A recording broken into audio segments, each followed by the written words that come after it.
What is now Southern Shores was formerly a series of sand ridges, the easternmost less than a mile away from the shore. Over time, forests grew on these ridges, and rainwater filled in the space between them, creating lakes and then swamps.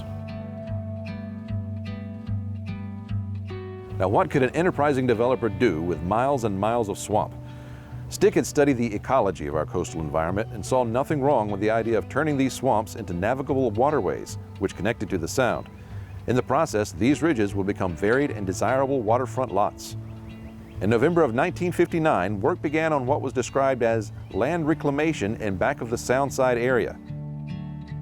First, a canal was dug from the marina to a large swamp east of Old Duck Road. A simple ground-level bridge was created using donated material from the original Currituck Sound Bridge. This bridge became known as the Dick White Bridge. Due to the extreme width of the swamp, a dragline operator cut a small lake in the center with an island in the middle and swamp on both sides. Another wide cut with a dragline cast spoil material over the swamps, creating the first lagoon lots.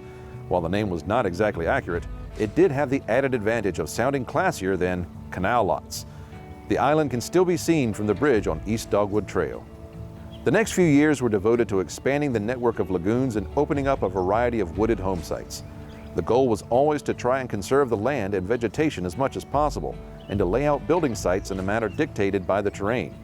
It was also important to try and make each new sound site and wooded area as distinctive and different as the next. With 5 different swamp systems running roughly parallel, there was a question as to whether they could be or should be connected.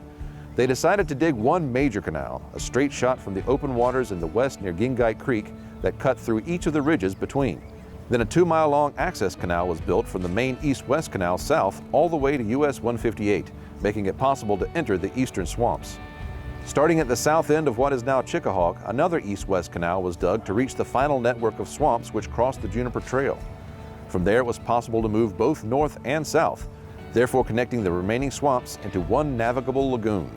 Well, all except one. Early residents of Southern Shores had discovered a series of beautiful cypress swamps less than a mile back from the ocean. Actually more of a series of lakes than a swamp. The area covered several acres, was completely landlocked, and had high forest-covered sand ridges on the west, north, and east sides.